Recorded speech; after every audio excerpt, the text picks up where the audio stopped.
C'est dit ça. Ouais. Le monsieur se prend pour un journaliste. Avec sa petite caméra, avec ses petites lunettes. Ah bravo, hein. Bravo. Une de papillon, j'étais à l'œil. Non mais, tout ça pour dire que la comédie, c'est aussi un moyen de raconter des choses pas un peu graves, en fait. Imaginez un monde où chaque histoire trouve sa voix, où chaque talent éclaire notre époque. Raconte est un média digital natif à l'écoute de notre temps. Les interviews grand format sont le premier chapitre de l'univers Raconte. Écoutez-les en podcast, visionnez-les en vidéo et préservez-les grâce à nos publications imprimées collector. Notre passion pour l'image est infinie. Raconte, c'est le fond avec la forme. Préparez-vous à voyager au-delà des horizons connus, aux côtés de celles et ceux qui les redéfinissent. Bienvenue dans l'Odyssée Raconte. Raconte, la rencontre. Bonjour Olivier Legrain. Bonjour Anthony. Bienvenue sur Raconte. Ben merci. Et comment vas-tu? Chaudement. C'est l'été? C'est l'été, enfin, ça y est. Ça fait 9 mois qu'on attend, non, il est là, c'est bon. Est-ce que je pourrais te demander de te présenter brièvement? Qui es-tu? Que fais-tu? Alors, je suis bruxellois, je suis belge bruxellois, et je suis illustrateur de formation, et j'aime beaucoup écrire des scénarios, je sais pas comment, c'est comme ça qu'on dit, hein. Je pense scénario, c'est tout à fait des commun. Scénarios. Je pense. D'accord, et essentiellement des dialogues de films, voilà. J'aime bien jouer avec les mots et créer des échanges entre des personnages. C'est quelque chose qui me plaît depuis très longtemps. Mais je suis essentiellement dessinateur, voilà. Et j'aime beaucoup la peinture également.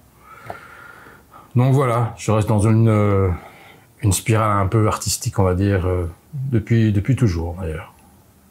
D'ailleurs, pour contextualiser, où nous trouvons ici actuellement? Dans mon salon. Un peu transformé pour l'occasion. Oui, merci d'avoir déplacé le meuble, voilà. Ça m'a évité une hernie discale, donc c'est bien, merci. Et donc, on est dans mon appart, voilà. Je vis donc à Bruxelles, à Uccle, hein. Je sais pas si ça se dit, voilà. Et je suis ravi de vous recevoir, en tout cas, dans mon antre, comme on dit. Et donc, voilà. C'est pas courant que je parle à une caméra, mais c'est une chouette expérience, et d'autant que le courant passe bien entre nous, donc je pense que ça va être sympa. On va continuer.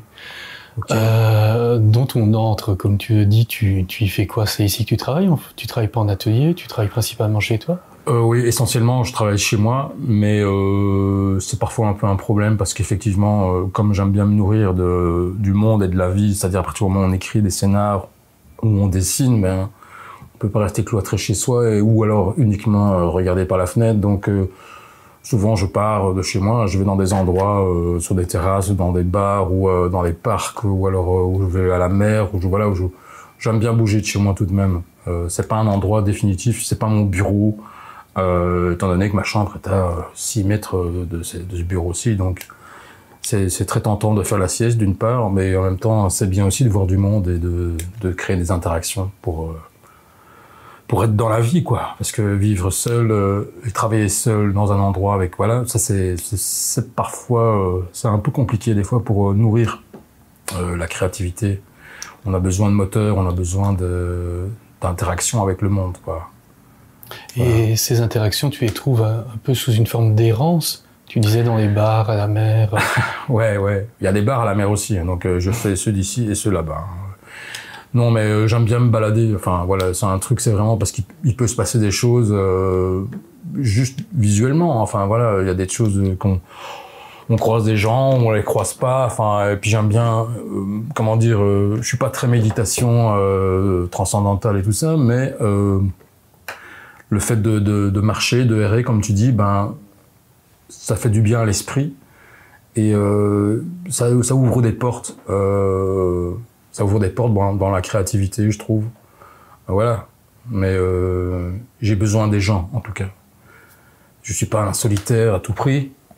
Même si je vis seul et que j'aime ça, je ne recherche pas absolument une forme d'isolement. J'ai besoin vraiment d'interaction, d'interagir, de rencontrer des personnes, voilà. Et si le courant passe, ben, évidemment, tant mieux, mais voilà.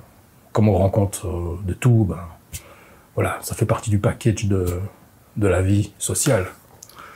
Il y a un type de personne que tu cherches en particulier ou c'est tout le monde? Une grande blonde avec un 85D, par exemple. Pourquoi pas? Mais non, ça, je la refais. Oh non, on peut la laisser, il n'y a pas de problème. Assume. Non, mais j'assume complètement. Non, mais ça peut être une rousse, hein, c'est ça que je veux dire. Non, mais type de personne, non, pas du tout. Non, parce que quand j'étais plus jeune, j'aimais bien fréquenter des personnes plus âgées. J'allais justement dans des vieux bars, comme il y en a plus tellement à Bruxelles, des vieux bars authentiques bruxellois. Donc maintenant, voilà, c'est tous des endroits un petit peu aseptisés. Pardon? Aseptisés. Ouais, c'est ça. Il manque un petit peu cette espèce de truc, un peu cette touch bruxelloise que tout le monde adore et en même temps qui fout le camp un peu dans tous les sens. Tout un petit peu fait comme tu dis. Voilà. Maintenant, tout le monde fabrique sa propre bière. Il manque un peu des baies de bar avec des baies de bière, en fait. C'est ça que je veux dire avec. Voilà, maintenant, quand tu payes une bière 8 € parce qu'elle était, c'est un peu saoulant, si j'ose dire, dans ce sens-là, quoi. Et donc, c'est même plus très funky de sortir à Bruxelles parce que, voilà, ça devient, tout est un peu pareil, les publics sont pareils, et puis bon, après, il y a rien à faire, le public, c'est plus le même que, voilà. Moi, j'ai l'âge que j'ai, donc, quand je vais dans un bar, c'est souvent des mecs qui ont 20 ans de moins que moi, et ça devient, voilà, créer des contacts, moi, je sais pas, je fais plus penser au père de famille qui vient chercher sa fille ou son fils, bon, demain t'as examen. Donc voilà, je suis assez seul, ou alors je vais avec un pote ou quelques personnes, ben, on va s'encaner dans un endroit, hein, c'est plutôt des restos à ce moment-là, parce que j'adore aller au restaurant. Ce que tu recherches dans les bars, un peu, c'est une forme d'authenticité. Dans les bars? Oui. Ben, je sais pas si c'est le fait que oui, parce qu'en fait, ça a toujours été des endroits importants pour toi. Qui sont des endroits, pardon? Importants pour toi? Pas importants, hein, mais qui sont quelque part un moyen de rencontre. Mais de toute façon, le bistrot a toujours eu c'est un cercle social, hein? C'est un cercle social, et j'ai envie de dire que c'est le plus simple, le plus accessible au coin de ta rue. Il y a moyen, bien que là où j'habite, il n'y a pas grand-chose, mais c'est un endroit où tu peux rencontrer effectivement des personnages ou en couleur, ou alors c'est souvent les mêmes, ou alors c'est des gens, voilà.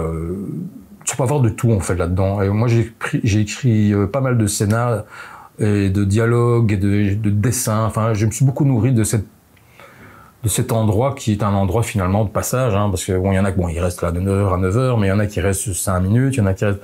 Donc ça brasse pas mal de monde, de mentalité, d'esprit et de tronche aussi, parce que bon voilà, c'est ce qui est intéressant dans le dessin, c'est dessiner des gueules. Et j'en ai vu quand même pas mal, quoi. Et voilà. Donc, mais c'est pas un lieu, je me dis, voilà, je vais là-bas pas tous les jours déjà. D'une part, j'y vais pas pour moi, pour mon foie, et voilà. Et ça n'empêche pas, en tout cas, quand j'y vais, d'y passer du temps, parce on peut rencontrer effectivement des chouettes personnes. Et puis bon, parfois l'alcool aidant, voilà, ça dérape ou pas, quoi. Mais bon, voilà, à ce moment-là, voilà. Maintenant, j'essaie depuis longtemps mettre le holà, comme on dit, à ce niveau-là. Avant dérapage. Pardon? Avant le dérapage. Oui, avant le dérapage, oui. J'en ai connu quand même pas mal avant, et là, pour le coup, voilà. Je laisse les autres déraper, et je prends des notes, et voilà. Chacun son rôle aujourd'hui. Ça s'est un peu inversé.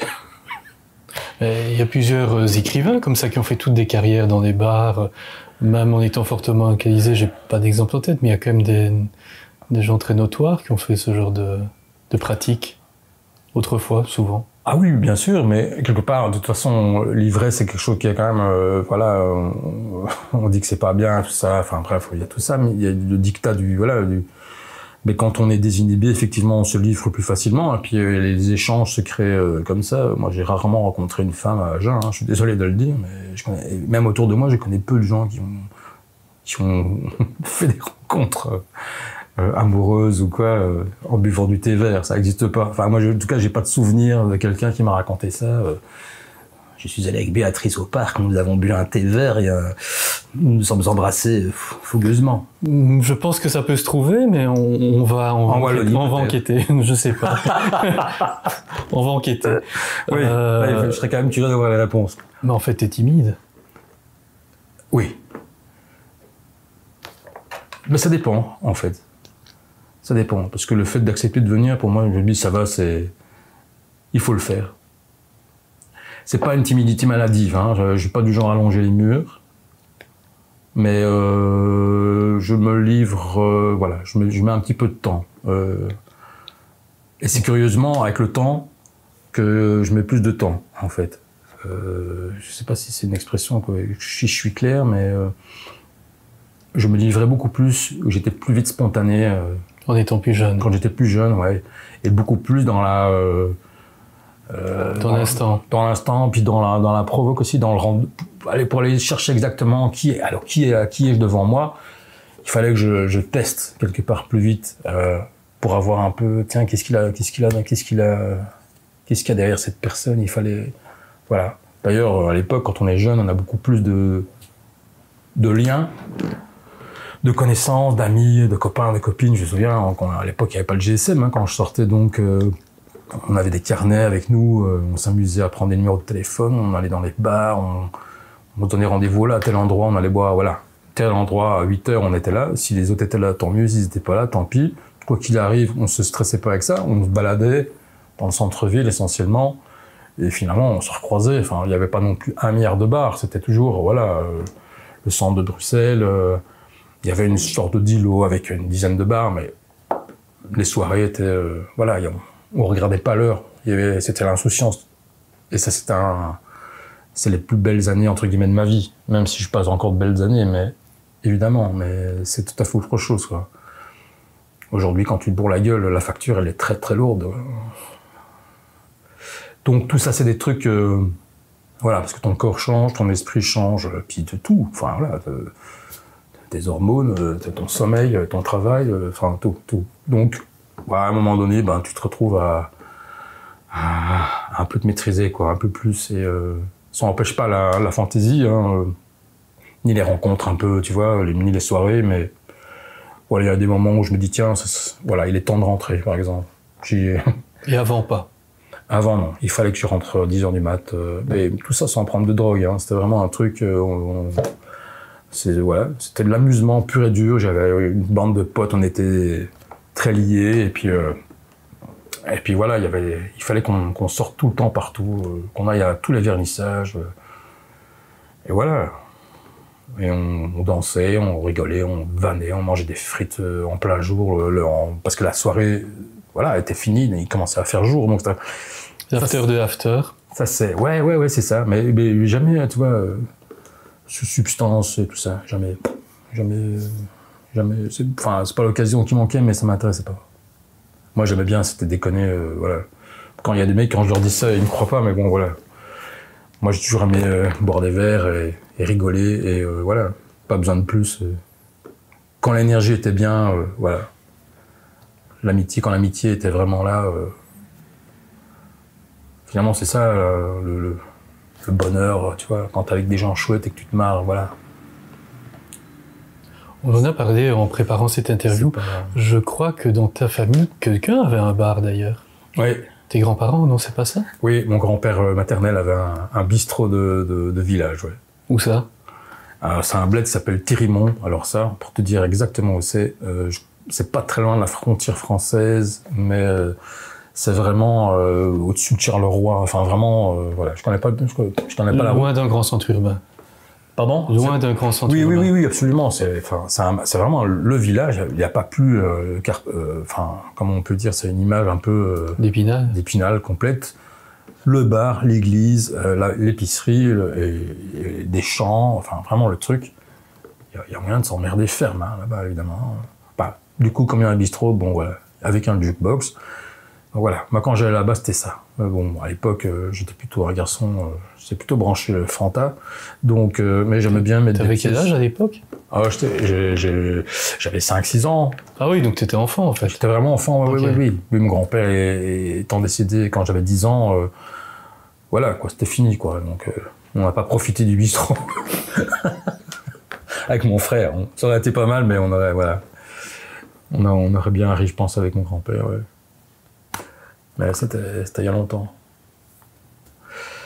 Ouais, donc... Et après ça, tu as eu un cursus scolaire particulier? Comment ça s'est passé? Ben, comme je suis né, on va dire, à Berchem, ici à Bruxelles, mon père avait une société, il vendait des volets électriques, des stores, tu vois, qu'on voit dans les magasins, enfin, tu vois, les tentes, tu vois, les solaires. Oui, tout à fait, des bannes solaires, oui. Des bannes, oui, c'est ça, des volets, des persiennes, tout ça. Donc, c'est une entreprise qui date de son arrière-grand-père, donc, non, oui, son grand-père, le grand-père de mon père, donc mon arrière-grand-père, avait ouvert cette entreprise, donc, fin 19e, quoi, hein, et puis c'est mon grand-père qui l'a pris, puis mon père, puis mon cousin, etc., etc. Donc, c'est vraiment une entreprise familiale qui date déjà de plus d'un siècle, donc, maintenant, hein, donc, voilà. Il y a juste moi et mon frère, on a fait un peu faux pas voilà, on a eu envie de faire autre chose, quoi. C'était pas ton truc de reprendre l'affaire familiale? Non, j'avais pas envie de ça. J'avais envie de dessiner. Ça a toujours été mon truc. Très, très jeune, j'avais envie de faire du dessin. Et... Ça a commencé comment? Ton amour du dessin, ton intérêt pour le dessin? Ben, en fait, je sais pas. C'est quelque chose que j'ai commencé très vite parce que, voilà, certainement que... ma mère était institutrice, donc elle avait du matériel de dessin, enfin voilà. Donc voilà, et mon père aimait bien peindre aussi. Mes parents avaient quand même une fibre artistique, l'air de rien, mais ils n'ont pas vraiment développé. C'était un hobby. C'était plus un hobby. Ils avaient chacun leur métier, vous savez. Enfin, ils sont nés juste après la guerre, donc il fallait, voilà, le travail était une valeur qui était très importante, qui était fondatrice. Quand tu voulais créer une famille, ben il fallait avoir des revenus, il fallait avoir... Enfin, c'est ça, en fait, tu vois. À l'époque, cette mentalité était très répandue, hein. Il fallait subvenir aux besoins, enfin, comme on dit aujourd'hui. Et c'est toujours le cas, hein, je dis pas. Hein, donc voilà, il avait des hobbies, mais c'était plus difficile d'en faire, de ta passion, d'en faire une vocation. Il y avait pas... c'était pas forcément... quelque chose qui était, comment dire, encouragé. Il fallait bouffer, quoi. Donc, et ça impliquait aussi faire un boulot qui ne te plaît pas forcément, quoi. C'était le plus important. Un boulot alimentaire. Un boulot alimentaire, et en même temps, comme c'était un petit peu, voilà, une entreprise familiale, ben, il y avait quelque chose qu'il fallait pas non plus faire faux bon avec ça, quoi. Il fallait rester dans l'esprit de famille. Je pense qu'il y avait beaucoup ça à l'époque, je pense. Moi, j'ai eu la chance, parce que j'aimais toujours le dessin, et c'est quelque chose que mes parents ont eu comment dire, ils m'ont autorisé de faire de ce que j'aimais un métier, en fait.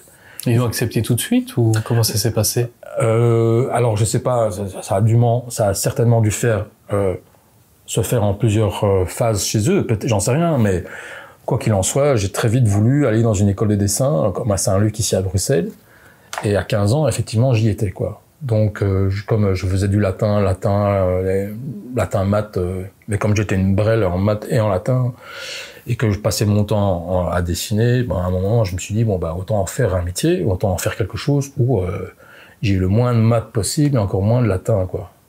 Bien qu'aujourd'hui, ça m'intéresse, hein, le latin, tout ça, mais bon, bref. Comme j'étais busy tout le temps, il fallait que je fasse quelque chose que je sache faire, à savoir du dessin. Et effectivement, une fois que je me suis retrouvé à Saint-Luc, eh ben, mes parents étaient OK pour ça, et ils m'encourageaient vraiment dans cette voie-là, en fait. Mais bon, après, voilà. On fait Saint-Luc, puis on fait ses études supérieures, on réussit ses études, et puis il faut se lancer dans la vie professionnelle, mais voilà, j'ai toujours travaillé beaucoup pour réussir, on va dire, même si je passais toujours tout juste, tu vois. Tu gardes quoi de tes études? De mes études. Comme ressenti, comme souvenir? Bah, de nouveau, c'était très amusant. J'ai des bons souvenirs parce que j'ai commencé à coter. J'ai eu aussi la chance de pouvoir coter, habiter avec un dessinateur de BD. qui s'appelle Pierre Bailly d'ailleurs, hein, qui aujourd'hui est quand même assez connu. Je le salue d'ailleurs, c'est lui qui a créé le Petit Poilu chez Dupuis. Et c'était on appelle ça un cocoteur. Donc c'était vraiment le mec avec qui j'habitais. Et on habitait dans chacun avait sa pièce et on avait un poste de radio entre les deux chambres et on écoutait les Ramones, Slayer, enfin tous des groupes de rock metal, tout ça, à longueur de journée, en dessinant, tu vois. On avait chacun notre petite chambre et on allait au cours, quoi. Parfois on avait des cours en commun, etc. Mais j'avais pas... C'était un peu mou, en fait, je trouvais. Le cours d'illustration, j'aimais pas tellement. Enfin, bon, bref, voilà, c'était... Trop scolaire ? Trop scolaire, un peu pas très inventif. Et puis, voilà, je sais pas, moi, j'allais bosser parce qu'il y avait beaucoup de nanas dans la classe en illustration aussi. Donc, voilà, moi, j'étais très motivé à partir du moment où il y a eu des filles dans ta classe. Dans l'école, oui, parce que quand j'étais en primaire, tout ça, il n'y avait pas une seule nana. Et... il n'y a rien à faire, à un moment donné, c'est quand même chouette d'avoir des copines, quoi. Même si j'étais ultra timide, comme tu dis, mais c'est vrai. Et je me suis dit... Et donc, c'était des études, ça me paraît un peu lointain. C'est-à-dire que, ouais, c'était très technique. On a appris beaucoup de... C'était assez dur, ça, Luc. Maintenant, je ne sais pas ce que ça vaut en tant que cours, mais en tout cas, en humanité... je pensais que j'étais le roi du monde, mais pas du tout. Hein. J'ai dû recommencer 1 milliard de fois les mêmes dessins. C'était très technique, refaire. Bon, et à la fin, tu sais le faire. Hein. C'est sûr que tes aplats à la gouache, au début, tu les fais mal, mais je peux te dire que quand tu as recommencé 50 fois, tu te tenais voilà. Donc, techniquement, c'est pas mal. J'ai appris effectivement la gouache, l'aquarelle, l'huile, le lavis, l'encre de Chine, le rotring. Enfin, c'est assez ouvert au niveau de la technique, quoi. Bon, après voilà, c'est pas tout de réussir l'école. Hein. Qu'est-ce qu'il faut réussir d'autre ? Qu'est-ce qu'il faut réussir ? Je pense qu'il n'y a pas grand-chose à réussir, je pense. Je pense que la vie, c'est pas un truc qu'on doit réussir. C'est quelque chose qu'on doit juste vivre, honnêtement. Ça veut pas dire... je pense que c'est un truc quand on te dit, par exemple, t'as du talent, moi, on m'a souvent dit, ah, c'est bien, tu dessines bien, t'es un peu l'artiste de la famille. Effectivement, c'est vrai, ça fait plaisir, on va dire, mais c'est un peu à double tranchant dans le sens où il y a une sorte de pression qu'on te met, dans le sens où si tu as du talent et que tu as tout pour réussir, tu as plutôt, quelque part, au fond de toi, intérêt à réussir. Je sais pas si je me fais comprendre, il y a quand même une injonction qui fait que tu peux pas te permettre d'échouer. Parce que tu as tout pour réussir, étant donné que tu as réussi tes études et que tu as du talent. Or, et c'est comme ça pour plein de choses, hein, que ce soit dans l'amitié, dans les relations, à partir de quel moment on peut se dire on réussit quelque chose. Enfin, je sais pas, moi, je pense que c'est toujours les deux faces d'une même pièce. Moi, je me dis, réussir pour dire j'ai réussi, ça veut pas dire grand-chose. Moi, je connais des tas de gens, et ils ont, se disant réussi, mais on peut le voir, on peut le lire. Il y a des gens, ils ont de l'argent, ils ont une famille, et ils finissent quand même au bout d'une corde. Donc, ça n'a pas tellement de sens de réussir, je pense. En tout cas, j'ai appris à me détacher de ce truc-là. Parce que parce qu'en fait, ça sert à rien. C'est con à dire. Moi, me lever le matin, me dire que je suis en bonne santé, j'ai la chance d'avoir des amis, j'ai un toit. Enfin, tu vois, pour moi, c'est déjà pas mal, quoi. Je fais partie des privilégiés, hein.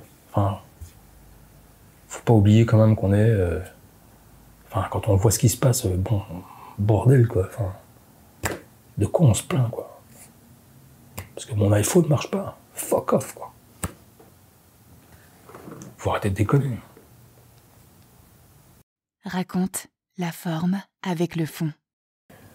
Mais bien, voilà, après ce côté études, comme tu as dit, assez rigoureux, assez scolaire, etc., c'était quoi ton premier job ? Alors, mon premier job, j'ai vendu des animaux en peluche pour gagner pour une association contre les animaux abandonnés. Ouais, j'ai fait très très fort. Et en flamand, tant qu'à faire. Donc, je peux te redire la phrase. Je sonnais à une porte et je disais: Hallo, dag meneer, wat denkt u over de mensen die de dierrechten verlaten tijdens vakanties? Je me souviens de cette phrase parce que je l'ai dit 1 milliard de fois. Je pense, oui. Et je crois que c'est la seule phrase que je connais bien en néerlandais. Ça a marché? T'en as vendu beaucoup? Le problème, non, j'en ai vendu 2. 2 girafes. Et une bleue et une verte. Et j'ai arrêté directement ce métier. Hein. J'ai bien vu que c'était pas vraiment les portes de la gloire. Tu vois ce que je veux dire? La référence est claire. Voilà. J'aurais peut-être mieux fait de vendre des encyclopédies sur des girafes. Non, mais vraiment que dalle. C'était horrible. Je l'ai fait ça une journée. J'étais parti à Gand avec un groupe. Voilà. Enfin, on s'est bien foutu de ma gueule quand on avait dû dire qu'alors, où va le girafe? Ben, tu es. Ah, ok. Donc c'était vite. Donc j'ai arrêté. J'ai remis ma démission le soir même. Et voilà. après? Non, mais ça c'était voilà. Il fut tout un temps donc après mes études, j'avais pas envie de travailler en fait vraiment. Ce que je voulais faire vraiment, c'était des pochettes de disques pour des groupes de métal. Ça c'était vraiment le truc. T'adorais le métal à l'époque, si j'ai bien compris. Ouais, j'aimais bien. C'était ton truc. On était quoi dans les années 80? Plus hein. On était en 93, on va dire. Oui, donc il y a une bonne scène métal à l'époque. Ouais, c'était les super. Ah oui, c'était l'époque de Judgment Night, Biohazard, Helmet, toute la scène new-yorkaise. Enfin, il y avait vraiment toute une effervescence, les Quicksand, tous des groupes un peu. Bon, il y avait déjà plein de groupes de métal avant, mais c'est à ce moment-là, quand j'habitais avec Pierre, donc dans cet appartement, on a décidé de faire un groupe de punk. Et moi, j'étais batteur, donc, et batteur-chanteur, et Pierre chantait. Et on a eu un ami qui s'appelle Fabrice.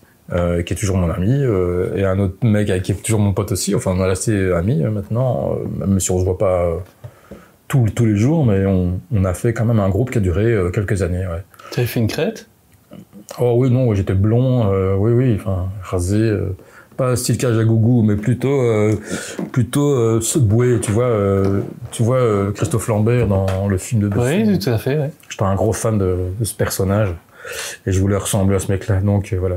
Et c'était très l'époque Red Hot Chili Peppers aussi, tu vois, Blood Sugar Sex Magic, l'album. Donc c'était un peu, c'est du funk metal, et moi j'aimais bien le côté funk, déconnade, et donc voilà, donc on faisait que ça, et en fait j'avais pas envie de travailler. Moi ce que je voulais c'était faire du rock'n'roll, boire de la bière, sortir, draguer, baiser, rencontrer des gens. C'était vraiment ça le truc. Une fois quand t'as 23 ans, tu te dis ça y est, j'ai bien fait mon boulot, j'ai réussi mes études, le diplôme il est sur la table, maintenant je vais me marier, tant que j'ai des abdominaux, je vais en profiter, quoi, parce que ça ne va pas durer. Mais t'as voulu faire 1068 avec 30 ans de retard, en fait. Et c'est exactement ça. Et donc voilà, je faisais du sport, enfin voilà, c'est un truc, c'est exactement ce que tu dis, voilà, c'est un peu nos années 70 à nous, les années 90, il y avait un truc comme ça, et sortir, aller voir beaucoup de concerts, rentrer à pas d'heure, enfin c'est vraiment à ce moment-là. Et c'est quand je te parle des années d'insouciance, c'est vraiment celle-là, quoi. Vraiment entre la fin de mes études, c'est-à-dire 91 jusque 98, voilà. Mais après, on est rentré, voilà, je rentre. On a dû vraiment, à un moment donné, j'ai dû commencer à vraiment travailler sérieusement. Mais je faisais quand même des petits boulots, hein, tu vois, voilà. Petits trucs, animateurs dans des camps de motocross, les moniteurs tu vois, dans des trucs de basket. Enfin, je faisais un peu comme j'étais sportif, je pouvais faire des petits jobs comme ça, mais j'étais pas fan du boulot. Quand j'ai jamais été, un gros assidu du travail, mais bon, je me débrouillais, quoi. J'avais toujours quand même j'ai bossé effectivement chez mon père. Donc j'ai travaillé dans son entreprise, et puis j'ai commencé à travailler dans des décors pour faire de pub.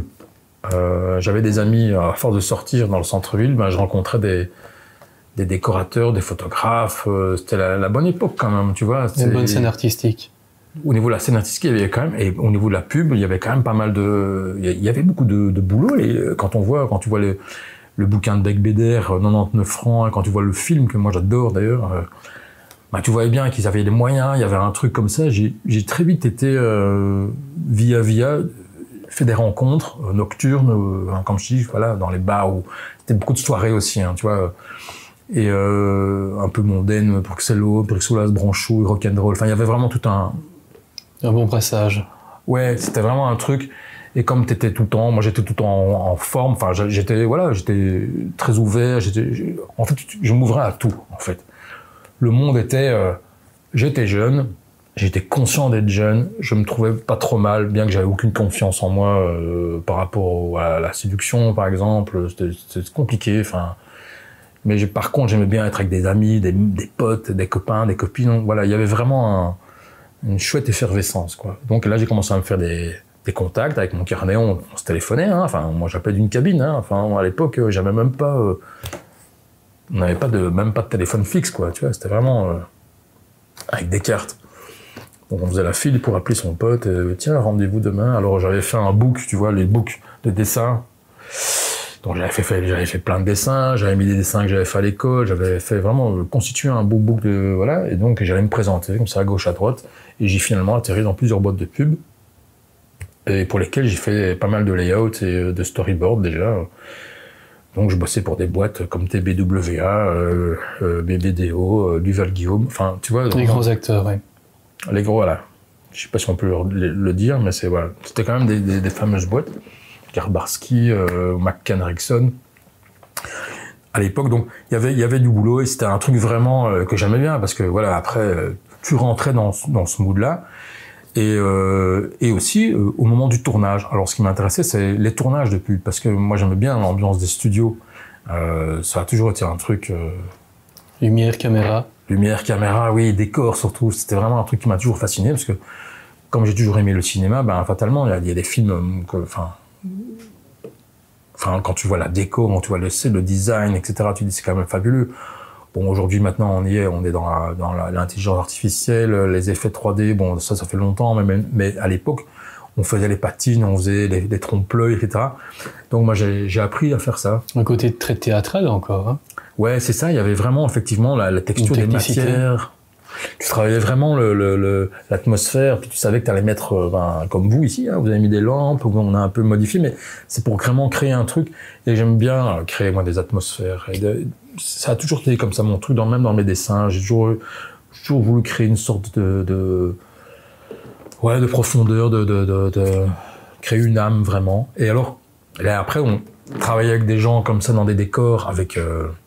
Donc, t'avais les constructeurs, des mecs qui faisaient les panneaux, des fausses briques, des fausses tuiles, de la fausse pluie, peindre, mettre de la lumière. Enfin, t'étais vraiment dans des rues. On avait fait des pubs pour une boîte anglaise. Je crois que Rémi Belvaux bossait dessus, a été travaillé à l'époque. Je crois, je suis plus sûr, mais en tout cas, c'était vraiment un délire avec tous des freaks, tu vois. Des personnages, c'était une stage de cirque, entre guillemets, du fin 19e, des gens un peu amochés, si je puis dire. Ouais. Sans être trop péjoratif. Voilà, c'était une parade de personnages super étranges, comme Carnival, il y avait une série il y a quelques années. Et il y a eu comme le film, hein, des années 30, je crois, c'est des années 30, hein. Freaks. Ouais. Je crois qu'il y a plusieurs versions, mais à vérifier. À vérifier. Donc voilà, je ne veux pas m'avancer là-dessus. C'était en noir et blanc, etc. Et là, c'était plutôt en couleur, on va dire. Mais il y avait tous ces personnages. Alors, il y avait le maquillage. Enfin, tout de suite, alors je me dis, waouh, le cinéma, quand même. Parce que tout de suite, il y avait, pour une pub, je te parle pas d'une pub pour des chips, tu vois, ici, tournée à l'arrache, ou pour une bière, enfin, tu vois, mal foutue. Non, on parle d'une véritable direction artistique. Une véritable direction artistique. Bon, c'était en anglais, tout ça, mais peu importe, il y avait un côté quand même créatif que j'adorais, quoi. Parce qu'on est dans un studio, tu vois, hein, donc une espèce chez Monef, hein, tu vois, c'est à Bruxelles, tu pouvais louer des surfaces délirantes, quoi, hein, genre 4 terrains de tennis, t'as des studios qui sont énormes, dans lesquels tu pouvais vraiment reconstituer tout un univers, et là, il y avait de la paille sur le sol, c'était dans un champ, on avait peint derrière les bois, et on avait mis les roulottes à l'avant-plan, et tout ça avec une espèce de brume. Voilà, c'était féerique. Moi, j'ai adoré, hein, franchement. Et ça, à ce moment-là, j'ai commencé à travailler avec un mec qui s'appelait Philippe Lambrex, et honnêtement, c'est avec lui, on a fait plein de pubs magnifiques, quoi. C'est vraiment bien. Ça a été un instant décisif, en fait. Ouais, je dis, ouais. Parce que, tu sais, à ce moment-là, moi, j'étais jeune encore, hein, l'air de rien. T'avais quel âge? Ouais, j'avais 24 ans, quoi. Ouais, quand j'avais fini à 21 ans, ben, je me dis, bon, allez, je vais m'amuser pendant 2-3 ans. Effectivement, je faisais du rock, machin. Quand je te disais, voilà, voilà. T'es pas fini, hein, quand t'es à cet âge-là, t'es un peu, t'es jeune, mais t'es encore un peu con, quoi. Donc, il faut un peu créer de l'épaisseur avec de l'expérience. Et j'avais vraiment besoin de ça, et j'avais envie de ça, surtout. Donc, et c'est en faisant, ben, que t'apprends. Hein, ça, c'est pas nouveau. Et donc, j'ai eu la chance, l'opportunité de rencontrer des gens comme ça qui m'ont amené dans ce monde-là, en fait, qui était quand même un monde qui est à la fois créatif, où l'imaginaire était tout de même si c'est pas moi qui crée le spot, hein, j'étais pas encore dans le centre de création, en proprement parler, j'étais vraiment une petite main en train de... Voilà, mais j'étais en fait là, et ça... de fréquenter, puis de voir les acteurs, de voir les machines, enfin tu vois, c'était des autres caméras que maintenant aussi, tu vois, il y avait déjà tout un truc, que ça remonte à 30 ans en fait quand tu réfléchis, tu vois. Maintenant de 4, c'est une vie, hein. Et puis en aiguille, j'en ai fait plein, des pubs comme ça, et puis après j'ai commencé à faire du storyboard pour des courts-métrages, etc. Et puis je me dis, tiens, puis ça me plaisait, enfin il n'y a rien à faire. Puis après j'ai fait de la peinture, parce que quelque part, créer des décors, ben, c'est créer de l'atmosphère. Comme j'aimais bien les expositions, d'aller voir de la peinture en général, ben, tu vois ce que je veux dire, c'est très très lié. Il y a vraiment, enfin, c'est pas indissociable. C'est pas tiens, je vais faire tout d'un coup la gastro-entérologie. Enfin, c'est pas, voilà. Il y a tout de même. Il y a un fil rouge, très clair. Il y a un fil rouge, quoi. Tu vois, avec la musique, donc le visuel, la musique, donc il y avait les clips qui m'intéressaient, puis j'avais envie de faire ça, puis voilà, tout ça. Ça me plaisait bien. Et j'avais une tendance tout de même à aimer tout ce qui était un peu horrifique, l'air de rien. J'ai toujours eu un fond un peu névrosé, ça. De toute façon, ça je l'ai toujours d'ailleurs, mais tant mieux parce que finalement c'est grâce à ça que tu peux faire de l'humour aussi. Hein, donc, quand on comprend bien que finalement la comédie c'est issu du drame, ben voilà. Donc ça reste tout de même une source d'inspiration que la névrose. Mais bon, c'est pas que marrant, on va dire.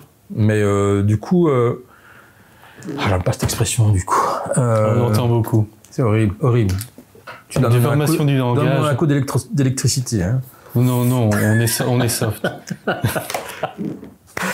Ouais, c'est épouvantable. Hier, je buvais un café, mais si je l'ai pas entendu 300 fois en 1 heure, il y avait deux nanas qui parlaient. Parfois, tu as de par conséquent qui est un peu mieux à mon sens, mais. Ça, j'ai pas encore entendu. Ça, c'est pas la même région. Ça. Ah, je sais pas, on verra. Et donc, du coup qu'est-ce que je disais? Ben, voilà, de fil en aiguille, je me suis retrouvé à faire du storyboard pour des courts-métrages, à rencontrer des réalisateurs, et puis voilà, ça se fait comme ça, donc. De manière assez organique, en fait. Oui. C'est naturel. Par cercle concentrique. Parce qu'en fait, c'est toujours un peu les mêmes endroits, finalement, que tu fréquentes à Bruxelles. Tu dis, moi, je vais pas aller au jeu d'hiver, où il faut porter des mocassins. Enfin, tu vois, j'ai jamais été dans un mood, tu vois, un peu... BCBG, comme on disait à l'époque. Tu vois, avec un peu le rose et orange, même si j'habite à Hulk, j'ai jamais porté ce genre de truc. Ou alors, vraiment, si c'est une soirée déguisée, oui, mais sinon, non, ça je fais pas. C'est pas que j'aime pas, enfin, non, j'aime pas, en fait, non, j'aime pas. Bah, c'est pas ton style. Ouais, c'est ça. Surtout un pull quand il fait 30 degrés, non. Mais donc je sortais pas, voilà, c'était quand même des endroits un peu rock and roll, machin, un peu interlome, un peu, tu vois, voilà. Les bars un peu chelous, j'aimais bien aussi. Ça faisait un peu Scorsese. Il y avait beaucoup de fumée, beaucoup de tronches bizarres. J'aimais bien cette ambiance. Des habitués. Mais oui, et puis c'était pas entendre une bagarre ou, tu vois. Il y avait des endroits sympas. Au fur et à mesure qu'on fait cette interview, on commence à comprendre toute la nourriture de certains scénarios et de choses que tu as faites plus tard. On voit un peu toutes ces références qui commencent à se dessiner, c'est le cas de le dire. Ah bah. Dans tes storyboards, dans tes scénarios. Oui, parce que de toute façon, on part toujours de soi hein, pour écrire. Donc, je ferai jamais un roman historique. Enfin, quoique, j'en sais rien, mais ce serait une histoire contemporaine dans ce cas. Mais pour le coup, t'as vu, hein, pour le coup. Pour le coup, il y a une amélioration. Tu vois? Oui, tu t'es rattrapé. Mais, ah oui. Mais, mais ne nous perdons pas. Qu'est-ce que je voulais dire? Que tu ne ferais pas un roman historique? Ouais, ça pour dire qu'effectivement, quand on écrit, que ce soit une comédie ou un drame, enfin, essentiellement, la comédie, comme tu disais, comme c'est d'une part dramatique, on part toujours de soi. Enfin, moi, je me dis, c'est toujours intéressant, c'est pas pour faire une autobiographie, c'est-à-dire ce sont des situations, des ressentis ou alors des moments de vie que tu vis, que tu retranscris avec de l'humour, avec un autre regard, avec une distance, parce que parfois je raconte des choses qui sont graves, mais en même temps il y a moyen d'en rire. C'est un petit peu parfois ce que je trouve qui manque parfois aujourd'hui, cette espèce d'autodérision. Moi je vois ça un peu sur les réseaux, ou même les sites de rencontres, des trucs comme ça. Enfin, quand j'allais dessus, le manque d'autodérision. Qu'est-ce que les gens peuvent se prendre au sérieux aujourd'hui? Parfois c'est un peu désarçonnant. Trop de premier degré. Ah oui, moi je trouve ça... moi je trouve ça presque dangereux, quoi, en fait. De devoir se retrouver tout le temps... Se justifier ou... Oui, si c'est justifié, non, moi je trouve pas. Je trouve qu'à partir du moment où on prend tout au premier degré, ça peut être dur, quoi. Ça doit être dur, et j'ai l'impression que c'est une tendance comme ça. J'espère que ça va s'arrêter, parce que moi je trouve ça assez épouvantable. On en parlait par rapport à l'humour et tout ça, mais pour en venir un petit peu à ça, mais je pense que l'autodérision, je pense que c'est quelque chose qui peut quand même te sauver de la névrose, justement, en tout cas de prendre une forme de distance par rapport aux événements qui peuvent être pas toujours drôles, quoi. Je veux dire, la vie c'est pas un truc drôle, hein. On est bien d'accord, quoi. C'est pas la vie, c'est la vie, quoi. Il y a les deux, mais enfin, je crois que les gens en chient en majorité tout de même. Hein. Faut pas aller très loin pour le voir, quoi. Mais donc, parfois un peu alléger le truc. Et je le fais pour moi aussi, hein, on est bien d'accord. Hein. C'est pas toujours simple de le faire, quoi. De prendre du recul par rapport à ce qui nous arrive. Mais ça amène peut-être à la fameuse question, est-ce qu'on peut rire de tout? Bonne question. Moi, j'ai envie de te dire oui, mais les autres, mais voilà. Mais je sais que je suis pas le seul, mais je sais que je vais pas aller le crier sur tous les toits, parce qu'on va me dire oui, mais non. Enfin, c'est devenu comme ça. Maintenant, on peut rire de tout, mais peut-être pas de la même manière qu'avant. C'est-à-dire que je pense que les codes ont changé, en fait, tout simplement, quoi. Par rapport à quelle époque?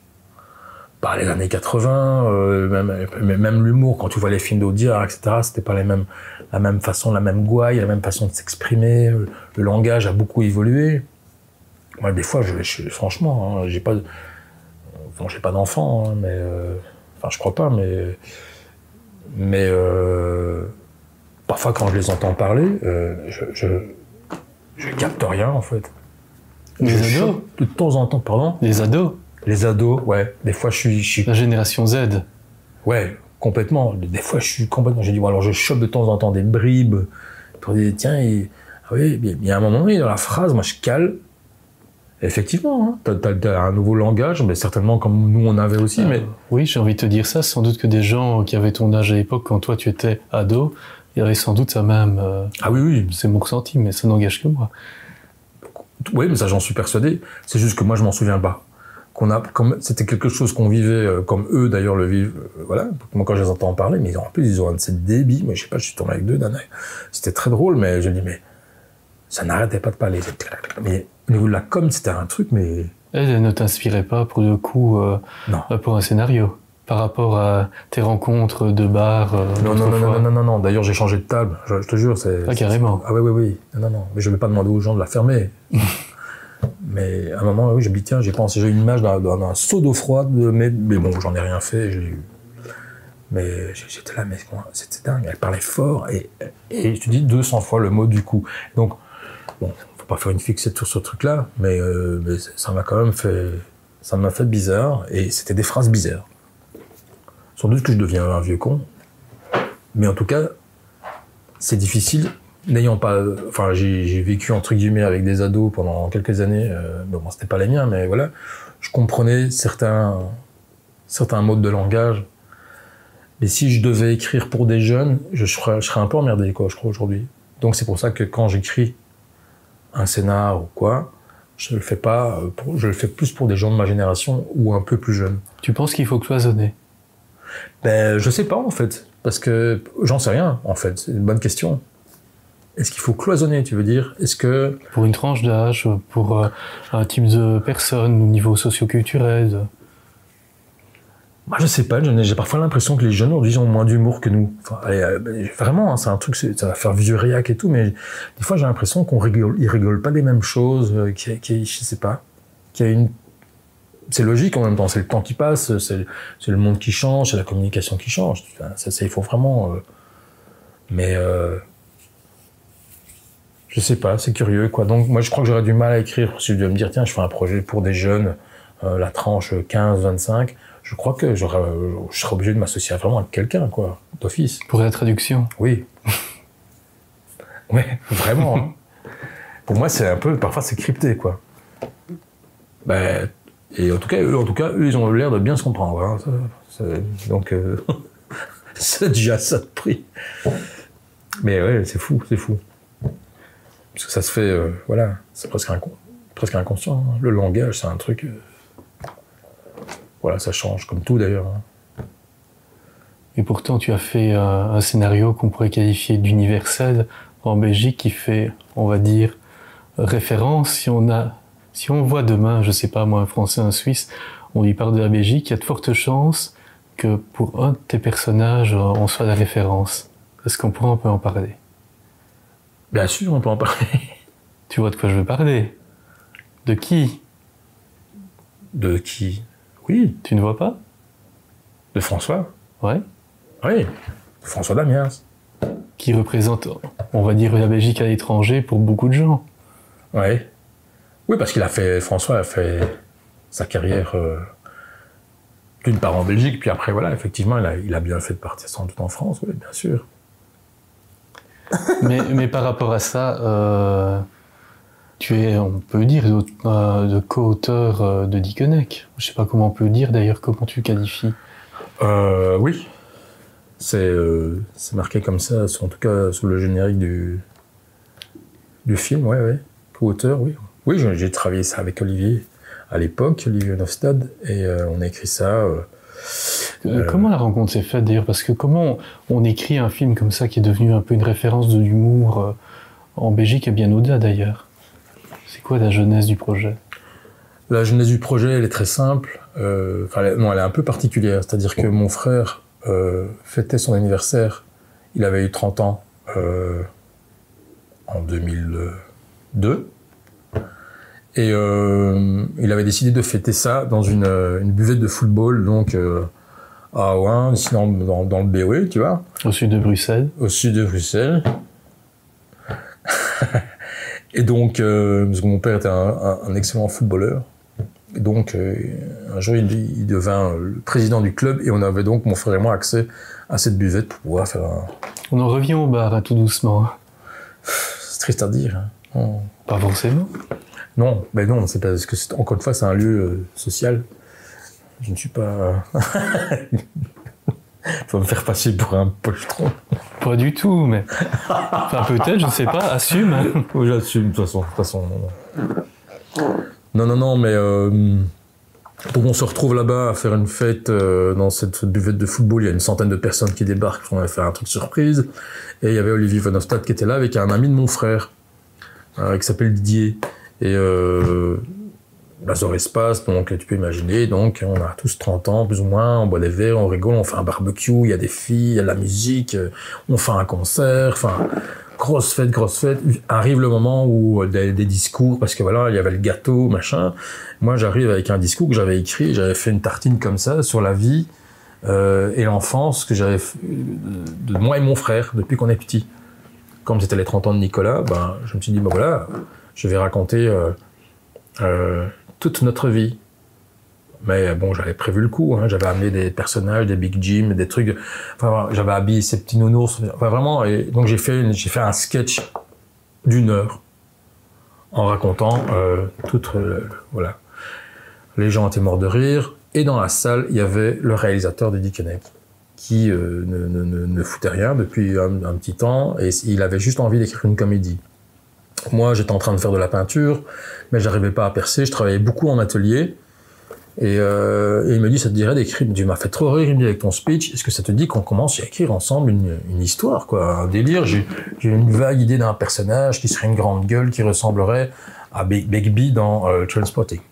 Donc, j'ai dit, moi je dis, ah ouais, enfin, moi, dans la tête, j'ai jamais écrit, en même temps, j'aime bien raconter des histoires, je voyais bien que le public n'était pas, réagissait à mes vannes, donc je me dis, il y a un potentiel, mais c'est quelque chose que j'ai découvert, que j'avais déjà, si tu veux, j'avais déjà eu, mon père était comme ça aussi, on avait toujours on est un peu les amuseurs, on a un peu les bouts en train dans les soirées, on a toujours été comme ça, donc il y avait quand même un potentiel, mais qui était là, comme, voilà, il y a des gens tu vois, il y a des mecs marrants, il y a des mecs pas marrants, il y a des mecs, voilà. Moi, j'avais ce côté, j'aimais bien ça, quoi. Donc, jouer avec les mots, les métaphores et tout ça. Donc, et imager les trucs, voilà. Et donc, ce mec me propose de travailler sur un scénar. Donc, et là, on était un samedi soir. Et le lundi, on a commencé à travailler, à écrire. Avec ce mec-là, avec ce réalisateur, j'avais déjà fait des storyboards pour ses courts-métrages. Avec José Garcia, l'acteur du Par ailleurs. Et sur ces courts-métrages, j'avais travaillé en déco, voilà, et j'avais joué dedans avec José Garcia. Enfin, vraiment, c'est des courts-métrages, donc c'était Keo et Parabellum, c'est deux films qu'il avait fait dans les années 96, 97, donc voilà, on était encore jeunes. Et nous, on écrit, ça c'est des trucs qui, voilà, ça fait déjà un petit temps que c'est passé, donc il y a 5 ans qui se passent. Moi, je le vois plus, Olivier, pendant tout un temps, et donc on commence à réécrire des blagues, on va boire des verres, on va au restaurant, on rigole, on prend des notes non-stop, on n'arrête pas, jusqu'au moment où la boîte de Luc Besson nous appelle. Il vous appelle, mais comment ça se fait? Je vais te l'expliquer. C'est parce qu'en fait, si je me souviens bien, la femme de José Garcia, Luc Besson, avait vu les courts-métrages d'Olivier Van Hofstad. Et il faut dire que il avait un peu le style Besson. Il filmait en scope, avec du gros son, des gros travelling. On pourrait dire à l'américaine, pour ne pas qu'on parle des années 90, 2000. Voilà, c'était vraiment un peu... Il y avait et comme Besson, c'était quand même... Moi, je me souviens, Nikita, quand j'avais vu ça en 88, j'avais pris une grosse claque en me disant, c'est un film français. Moi, j'étais fan déjà de Besson. Hein. C'était un truc, je voulais travailler avec ce mec, quoi. J'étais un fan de Subway, parce que moi, ce film, je l'ai vu 20 fois, voire plus. Hein. J'adore, quand je te parlais du jeu de Christophe Lambert avec ses cheveux, pour moi, c'était un truc que je dis, ce mec, si j'étais une meuf, tu vois, j'étais vraiment, je le trouvais magnifique, quoi. Il avait un charisme, il avait une de ses tronches. Ce film était, décalé comme j'aimais bien. Et puis quand on a vu, il y a eu Nikita, puis il y a eu, après il y a eu Léon et tout ça, mais et puis voilà, donc José était avec une, je sais pas, je veux pas dire de conneries. La femme de José Garcia à l'époque a fait un film elle avait écrit un film qui s'appelait Rire et Châtiment, qui était produit par Besson. Entre-temps, je sais pas, et ça on ne le saura jamais, il est arrivé que José parlait du court-métrage belge qu'il avait fait avec nous à Bruxelles. Et de fil en aiguille, José explique à Besson, les deux Belges, là, ils sont en train d'écrire une comédie complètement déjantée, ça a l'air super marrant. Il dit, José, et alors, t'as le gros Besson, ça m'intéresserait de savoir ce que c'est. Parce que, voilà, il avait sans doute apprécié, effectivement, le travail qu'on avait effectué des années auparavant. Et de fil en aiguille, on se retrouve à envoyer notre scénar à Europa. Besson lit notre délire, parce que c'était un délire. On avait pris le parti pris de ne pas écrire d'histoire parce qu'on était incapable de le faire. Mais c'est un film à sketch, comme on dit. Oui, qu'on en finisse une bonne fois avec cette histoire-là, parce que effectivement, tout le monde, s'il y a une vraie faiblesse dans le scénar, c'est ça. C'est qu'il n'y a pas d'histoire, il n'y a pas de réelle empathie pour les personnages. C'est juste une bande de cons qui rencontrent une autre bande de cons, et ils font les cons, et on avance, et c'est voilà. C'était des trucs de situation, c'était des trucs les plus débiles, les plus improbables. Moi, pendant tout le temps de l'écriture et après, etc., j'ai passé mon temps à dessiner les scènes. C'est-à-dire que je me dis, tiens, rien de tel qu'un visuel. Enfin, voilà, une image vaut 1000 mots, hein, tu vois. C'est Confucius qui disait ça, je crois. Je sais plus. Il faut revoir les classiques sur Wikipédia. On vérifiera. Non, mais tu vois, donc, du coup, j'avais fait des centaines de dessins, quoi. Donc, on avait un book comme ça. Moi, je voulais absolument... Lui, il faisait des photos. Donc, on avait du gros matos. Donc, non seulement il y avait le scénar de 120 pages, qui était foutraque. Hein, t'imagines un scénar de 120 pages, voire plus, même 150. Enfin, c'était un délire, mais ça partait dans tous les sens. Mais c'était vanne sur vanne. Le personnage, n'importe quoi, tout le monde... Enfin, voilà. On s'est dit, nous, on sait pas écrire. On en a rien à foutre. Le parti pris, on déconne. On s'en fout, on s'en fout, on s'en fout. Au début, j'étais là, ouais, t'es sûr? Donc, j'ai commencé, moi, je me suis attelé à lire les bouquins de Robert McKee, enfin, tu vois, Blake Snyder, et tu vois. Donc, de structurer tout de même, mais en fait, je me suis rendu compte que c'était trop compliqué. C'est un truc, la structure et créer les arches narratifs pour une comédie, c'est super compliqué, c'est un vrai travail. Moi, je suis plus calé pour le comique de situation et faire parler les personnages, au niveau dialogue, par exemple. Donc, pour ainsi dire, j'ai fait tous les dialogues du film, mais c'est parce que, comme je disais, je notais des trucs... en fait, je notais tout le temps, tout, quand j'allais dans un endroit, que ce soit dans un vernissage, dans un resto, dans un bar, dans une réunion de famille, voilà. Donc, t'avais un carnet? Si, oui, j'avais un dictaphone, en fait. Ok. Avec des cassettes. Je l'ai toujours, d'ailleurs. Tu dois avoir une collection de cassettes formidable. Ouais, c'est ça, oui, exactement. Ouais, j'avais une. Mais le truc, c'est que ça coûtait quand même cher toutes ces cassettes, donc j'en avais 5 et je repassais chaque fois dessus. Mais entre-temps, je notais. Voilà. Mais je notais, j'avais pas encore d'ordi à l'époque, donc je faisais tout à la main, quoi. Mais une machine à écrire, j'avais. T'imagines? En fait, tu travailles comme un réalisateur de documentaire plutôt. Cette façon de faire. Oui, c'est ou ça. Comme un journaliste.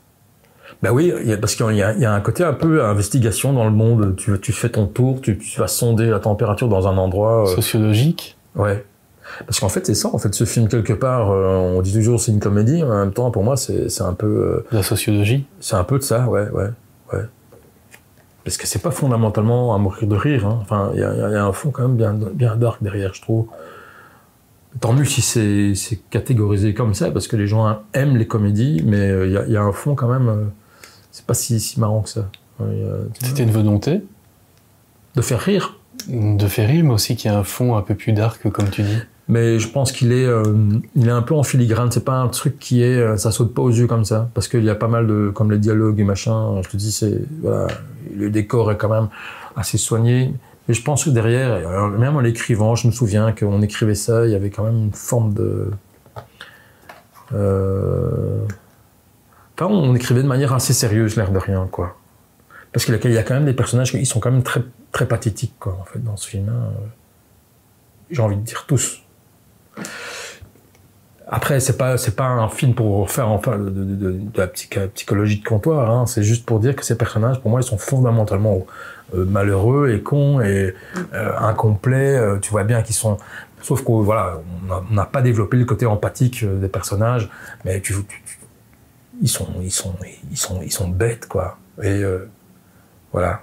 Parce que ça aussi, j'en ai rencontré des gens bêtes. Mais voilà, heureusement, il n'y avait pas que ça. Mais c'est toujours intéressant de prendre des personnages un peu bancal, comment on dit? Je ne suis pas linguiste. Je sais plus comment on dit. Bancal, je dirais. Michel? Bancal? Bon, je vais encore dire, on vérifiera. Des personnages qui ont de la vérification sur ce coup. Personnages qui sont pas tout justes, quoi. Tu vois, je dis, c'est un peu des problèmes. Pas en sucette, quoi. Commence à prendre une pointe d'accent très intéressante d'un coup. Qui fait un peu penser à un de tes personnages. S'il vous plaît? Tu commences à prendre une pointe d'accent un peu sympa qui fait penser à un de tes personnages. Fais attention ce que tu dis, parce qu'à un moment donné... C'est saisissant. C'est saisissant, ouais. Le monsieur se prend pour un journaliste. Avec sa petite caméra, avec ses petites lunettes. Ah, bravo, hein? Bravo! Minute papillon, j'étais à l'œil. Non, mais tout ça pour dire que la comédie, c'est aussi un moyen de raconter des choses pas graves, en fait. Hein, tu vois, quand on voit, j'ai revu il y a pas longtemps Un air de famille, tu vois, un film génial de Bakri Jaoui, tu vois, c'est Cédric Clapiche qui a fait ça. Il y a déjà aussi presque 30 ans. Ben, tu te marres, mais le fond est quand même, c'est un peu pathétique, quoi. Il y a quelque chose de, je sais pas, tu sens qu'il manque vraiment une pièce. Ce sont des gens, ils sont morcelés, comme ça, ils sont un peu perdus. Honnêtement, tous les personnages de ce film, quand on regarde bien, c'est ça. Ce qui est intéressant, c'est ça, c'est d'exploiter les failles chez les personnages. Tu vas pas faire un film sur des gens parfaits ou sur des gens heureux, enfin, je vois pas l'intérêt, tu vois. Il faut aller chercher là où c'est un peu éraflé. Moi, je pense que c'est ça qui est intéressant. Et en revanche, et c'est vrai que dans Dickeneck, ça manque cruellement d'empathie pour les personnages. Parce que, voilà, on ne s'est pas attardé sur ce point de vue-là. Ce serait à refaire, je le ferais pas du tout ça, quoi. Par exemple. Il n'y a jamais eu un projet de suite? Ah oui, il y a eu presque 5-6 scénars qui ont été écrits depuis, oui. Mais la rencontre ne s'est pas faite? Qu'est-ce qui n'a pas été Ben, quand le film sort, de toute façon, il sort, c'était au mois de juin 2006, il sort en pleine canicule, en plein mondial, en plein Jeux Olympiques, en plein, il y a 150 000 trucs, donc début des vacances, etc. Donc, Inconnu au bataillon. Ça n'a pas marché en salle. Ça n'a absolument pas marché en salle, non. Il y a eu 400 000 en tout, je pense, voilà. Et donc, il n'est pas resté longtemps, vu que c'était vraiment en plein, début juin, donc t'imagines, les jeunes sont en blocus. Les gens sont dehors aux terrasses. Ouais, en terrasse, ou alors ils étudient, ou alors, tu vois, donc il y a eu... Et puis qui va aller voir un film qui s'appelle comme ça, François, il était pas, on le connaît, Florence Foresti, il était pas connu non plus, Marion, elle était un peu connue, mais bon, c'était pas dingue non plus. On peut dire que la plupart des acteurs étaient un peu en période ascensionnelle rapide, mais c'est comme tu dis, pas encore les superstars que certaines sont devenus par la suite. Tout à fait. Et ça, il y a eu une importance sur le plateau. Comment ça s'est fait? Comment vous les avez trouvés comment vous les avez convaincus de venir sur un projet pareil? Ben parce que c'était l'enthousiasme en fait. Vraiment, cette carte-là était vraiment la carte qui a fait que pour redessiner des centaines de dessins comme ça, juste pour se dire on veut faire ce film. Il y avait cette conviction. Hein. Donc ben voilà, tu ne peux que te motiver à le faire et sans te poser de questions. Ta conviction à toi et à celle du réalisateur. Oui, mais le choix de faire des dessins, c'était pour donner de l'épaisseur au dossier en disant on va arriver vers des gens, on va les bluffer, on va leur montrer un truc délirant. Mais il se fait qu'entre-temps, Besson avait déjà parce que Luc Besson, le projet, quoi. Hein. Luc Besson à l'époque, c'est quand même le réalisateur, le producteur, le grand monsieur cinéma français. Il a fait plein de trucs, donc c'était vraiment presque inaccessible comme personne. Ben ouais, mais ça s'est fait parce moi je me souviens, on est allé dans son bureau avec les dessins et tout, donc il a regardé ça comme ça, il était sur le cul quand même, hein, je veux dire. Et puis on fantasmait un casting, tu vois, parce qu'effectivement on s'est dit tiens, ce serait bien Catherine Jacob, tu vois, merveilleuse nana. Elle m'avait toujours fait rire, dans tous ses films, etc. Tu vois, je me dis, alors Via, José Via, c'était de la débrouille quand même, hein. Et Olivier était un gars qui se débrouillait pas mal au téléphone, et c'était quelqu'un, voilà, on avait peur de rien en fait. Vous y avez été franco? Ouais, mon téléphone, elle a un agent ou pas, on connaît quelqu'un qui la connaît, ok, tac, tac, tac, tac. Voilà, on faisait vraiment mais voilà, ça chauffait le téléphone, hein. Il y avait même pas encore les iPhones, hein, donc, et ça marchait? Comment les gens étaient quand tu as eu Marion Cotillard au bout du fil? Parce que Marion, on la connaissait parce qu'on avait déjà fait un court-métrage avec elle, mais elle avait 15 ans à peine, 15-16 ans, mais elle connaissait déjà un peu, elle avait un copain, je pense, en Belgique à ce moment-là, où, je sais pas, elle venait régulièrement. Voilà, Olivier l'avait rencontrée à un moment donné, il avait fait un film avec elle. Et puis c'est Paris, c'est des petits milieux, l'air de rien, tu vois. Et puis c'est pas encore des stars, donc bon, c'est plus, on te donne plus facilement un numéro, tu vois. que maintenant. Que maintenant, quoi, tu vois. Voilà. Après, pareil avec Florence, tu vois, elle jouait au point virgule à Paris dans le théâtre. On se dit, tiens, elle est quand même marrante, cette nana. Enfin, moi, j'ai pas de télé, hein, mais depuis toujours, mais je voyais quand même, voilà. De temps à autre, je voyais quand même qui étaient les humoristes de demain, enfin, en tout cas, ceux en devenir, tu vois. Parce qu'il y avait eu, voilà, la Bigard, enfin, tout ce truc, c'était déjà la génération derrière. Puis Foresti est arrivé, donc on est allé la voir 2 fois au point virgule, la petite salle là-bas, tu vois, là où Blanche Gardin, tout ça, enfin, ils sont tous passés là-bas, hein, Jérôme Commandeur, voilà. Et on avait été la voir, effectivement, il y avait 100 personnes dans la salle, puis tout de suite, tu vas boire un verre avec au bar, quoi. Puis tu lui donnes le scénar, puis elle se marre, et puis elle dit oui. Puis tu lui montres les dessins, elle dit encore plus oui, parce que je l'avais carrément dessiné, en fait. Donc ces gens-là, quand tu leur montres leur tronche dans le projet, ben, leur ego est déjà, ils sont contents, et en plus, ils se voient dans la scène, donc tu vois, tu marques 2 fois des points, et ben, à part dire oui, mais ils savaient pas quoi dire, donc, et on a fait ça avec tout le monde. Et autant Dominique Pinon, autant Jérémy Régnier, autant Jean-Luc Couchard. Et en fait, au départ, moi j'avais pensé, pour faire Claudie Focan, c'était Olivier Gourmet. Donc on est allé voir Olivier, qui vit... 2 salles, 2 ambiances, si je puis dire. Pardon ? 2 salles, 2 ambiances.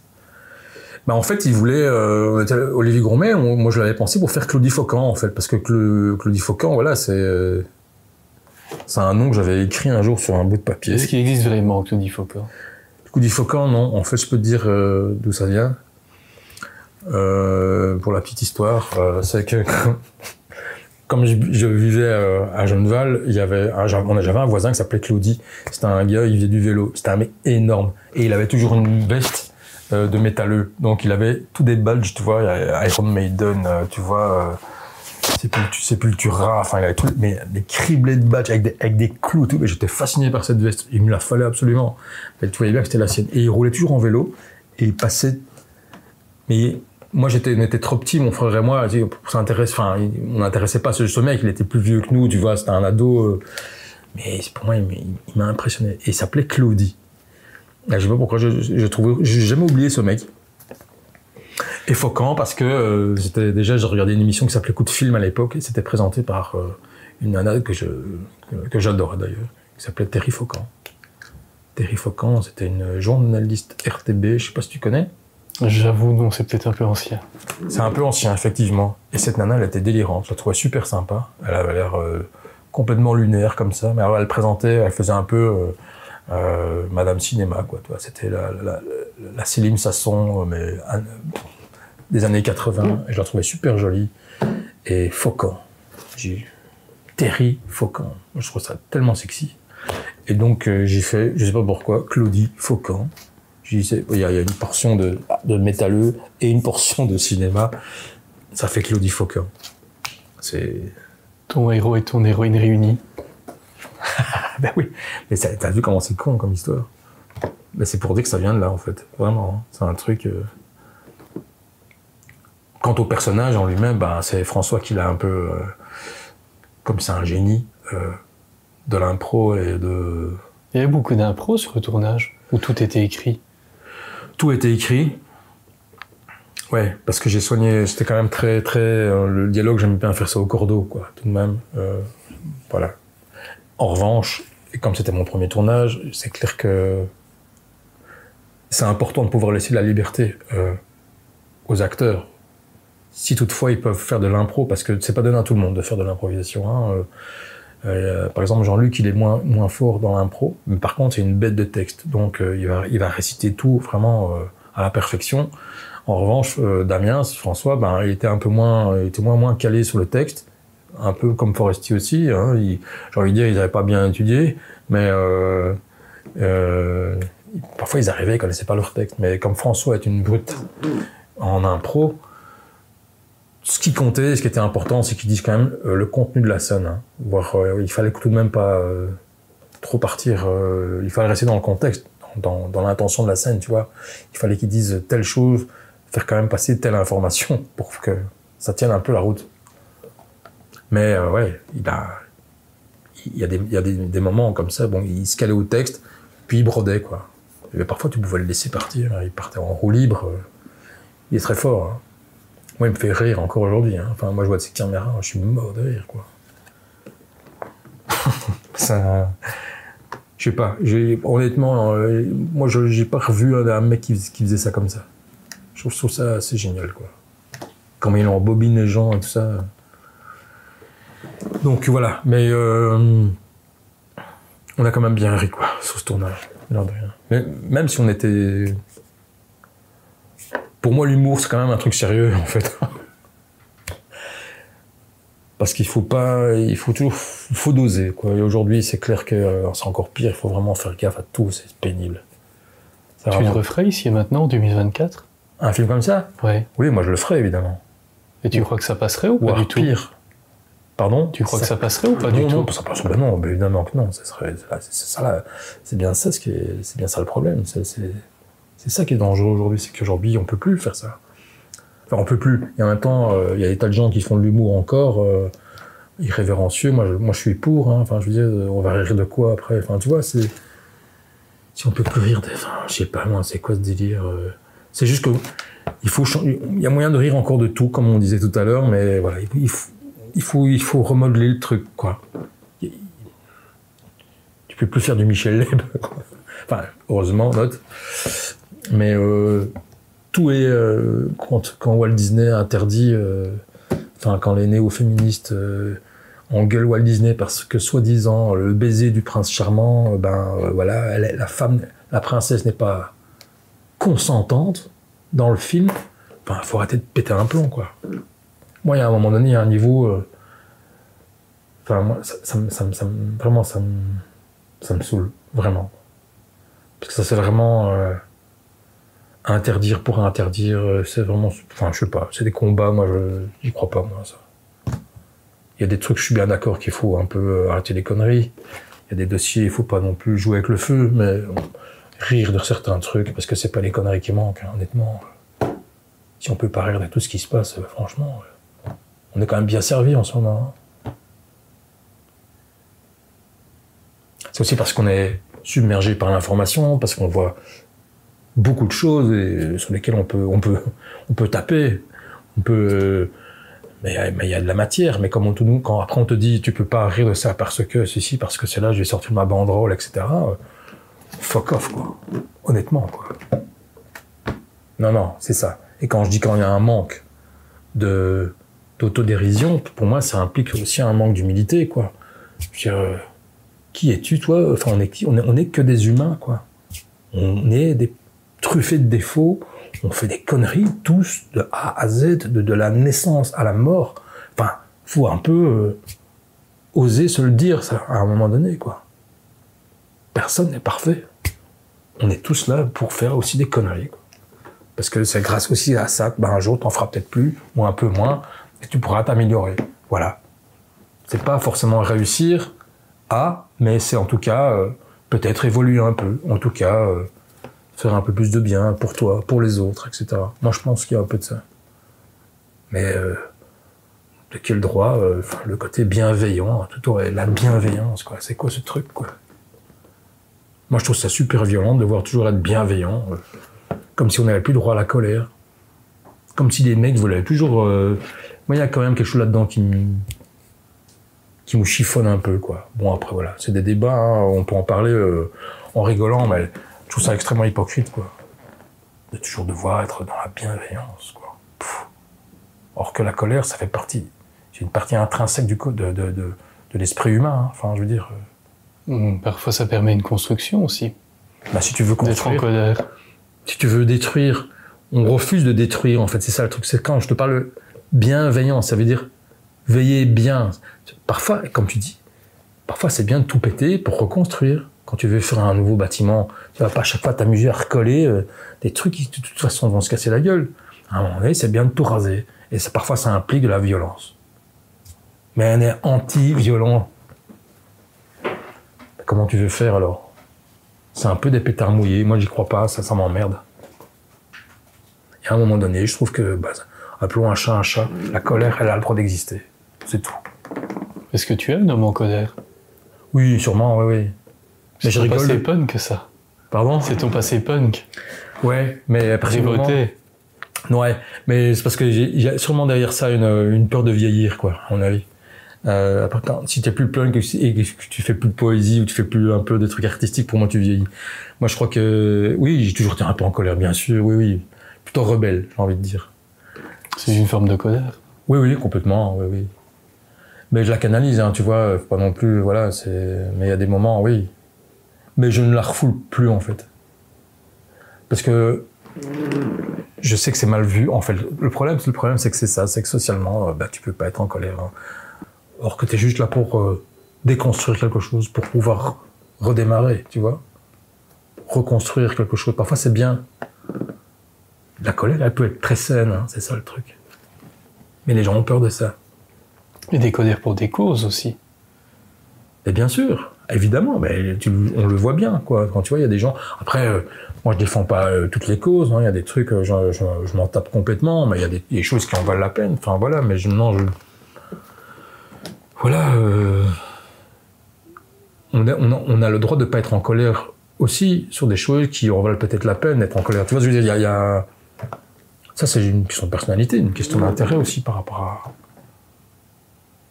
Moi, ce qui m'intéresse dans mon travail, c'est de faire rire les gens. Et rire de choses qu'ils connaissent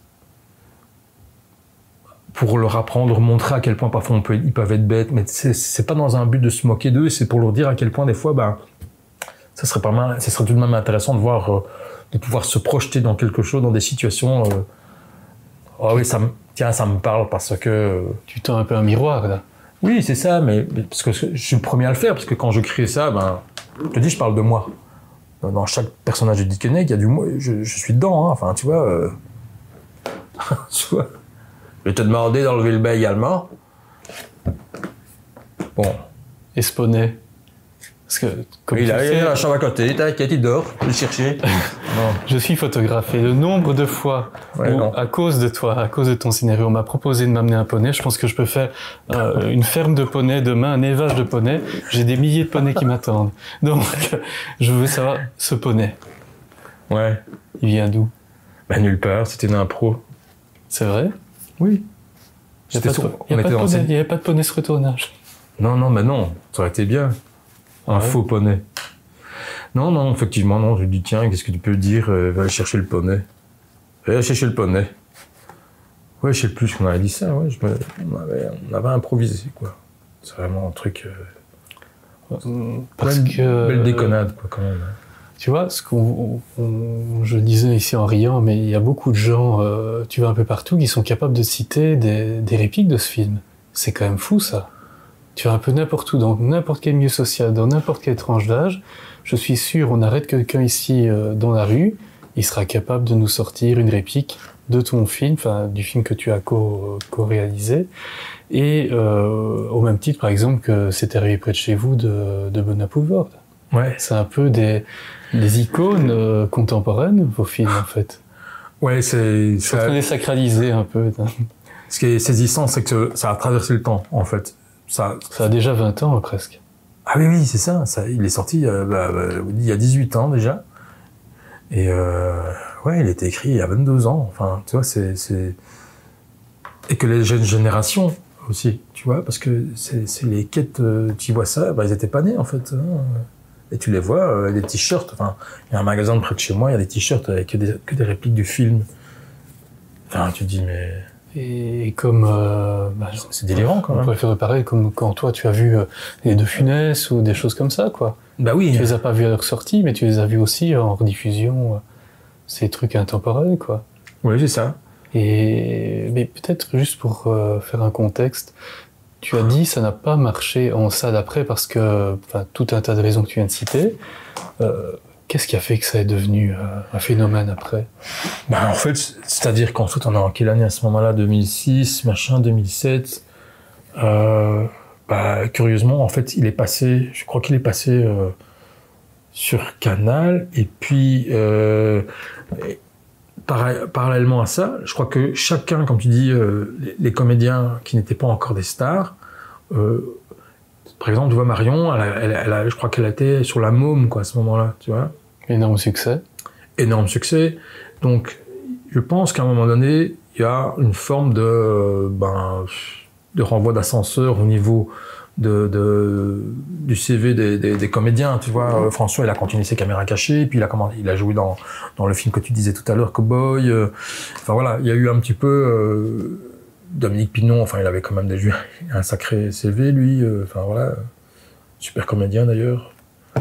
Et je sais pas, oui, la sauce a pris bien après, quoi, en DVD, etc. Ça passé quelques fois à la télé, peut-être en prime time. Donc, du coup, les gens ont pris connaissance de ce truc. Et puis, c'est devenu une forme de phénomène auquel, finalement... Culture populaire. Ouais, c'est resté un truc, ouais. Et puis, t'as des mecs qui ont fait des bières, des sauces, des trucs, des t-shirts. Enfin, bon, voilà. C'est resté dans une sorte de... Les noms de bistrot à Lyon. Il y a un bar qui s'appelle le Dickeneck, t'imagines, à Lyon. Voilà, quoi. T'as des... ça me fait marrer, quoi. Parce que Dickeneck, c'est un mot que je connais depuis que je suis petit, hein. Oui, c'est du patois bruxellois. C'est du flamand, hein. C'est du bruxellois, ouais. Qui veut dire, pour rappel? Dick, c'est gros, quoi. Gros, et cou, pardon. Cou, c'est neck. Comme en anglais, en fait. C'est pas nez? Non. Ah ouais. Neck. Around your neck. Ça, c'est en texan. Et curieusement, il y a des similitudes avec l'anglais, tu vois. Et Dick, c'est Dick en anglais, tu vois. Mais en flamand, c'est gros. Donc, gros cou, grande gueule. Et c'est un truc que, en tant que Molenbeekois de souche, qu'on disait quand on joue au foot et tout ça, hein, personnel, tu vas faire quand tu passais pas la balle à l'autre, t'étais à Dickeneck, tu shotais sur la latte comme tu vois, t'es un mot passe-partout. Quel Dickeneck, ce pays. Et en plus, il shot comme une clette, quoi, c'est bon, maintenant, tu vois. Je te jure, bon, ça, c'était quand même très, on prenait un peu comme ça chez moi, tu vois. Mon grand-père, mon père aussi, très savoureux d'ailleurs, hein, honnêtement. Mes parents étaient quand même des gens très, très, très marrants, quoi. Donc, voilà. Névrosés, mais marrants. Donc, mais ça marche très bien, hein, ensemble. Donc, voilà. Écoute, je crois qu'on arrive tout doucement à la fin de cette interview. Il me reste à te poser la question qui est la même pour tout le monde. Qui aimerais-tu entendre dire, voir dans Raconte à ta place? Un Belge? N'importe qui. Oh, n'importe qui. Mais c'est une personne sur laquelle tu voudrais en connaître plus, un peu comme ce qu'on vient de faire avec toi, pour le ou la décortiquer. Qui que ce soit. J'ai pas pensé à cette question, c'est dingue. Oh, je sais pas. Tu as droit à un bonus, tu peux en mettre plusieurs si tu veux. Oh, écoute... dit comme ça, c'est bizarre. Je suis un fan de David Lynch, hein, ça, c'est sûr. Mais... Est-ce qu'il viendrait? Enfin, je te le souhaite. Tu as son numéro? Non, il a changé, parce qu'en fait, il était chez Orange et... Il est reparti chez Proxy. Enfin... Je lui ai dit, David, tu déconnes. Hein. Bon. Non, écoute, qui je verrai encore bien. Là, c'est quel colle, quoi. J'y ai pas pensé à ça. Mais Fab Caro, c'est un dessinateur de BD. Voilà, je suis fan total. Pour moi, c'est l'humour 5.0 made in 2024. C'est énorme. Ce mec, il vit, c'est un Toulousain, mais je suis sûr qu'il viendrait en plus. Hein. J'ai discuté avec lui. Il aime beaucoup Dickeneck d'ailleurs. Donc ça nous a... Et moi, je suis fan de ses bouquins. Enfin voilà, j'ai tout acheté. J'ai tout donné aussi d'ailleurs. Donc voilà, je ne sais plus où ils sont, tous ces livres, mais tellement c'est dément. Eh bien, invitation à danser. Merci beaucoup, Olivier Degrain. Merci beaucoup, Anthony. C'était un plaisir. J'espère que j'ai pas dit trop de conneries, mais ça tu verras au montage. Merci pour votre écoute. Retrouvez nos photographies et écrits sur raconte.media ainsi que sur nos réseaux sociaux. Raconte est une création originale d'Anthony Dehé et Michel Bourgeois, du studio DB Création, spécialisé en design de marque et photographie. Vous avez apprécié cette rencontre ? Partagez-la sur vos réseaux sociaux et laissez-nous une note sur votre plateforme préférée. Cela contribue réellement à la visibilité de Raconte. Une suggestion d'invité ? Écrivez-nous.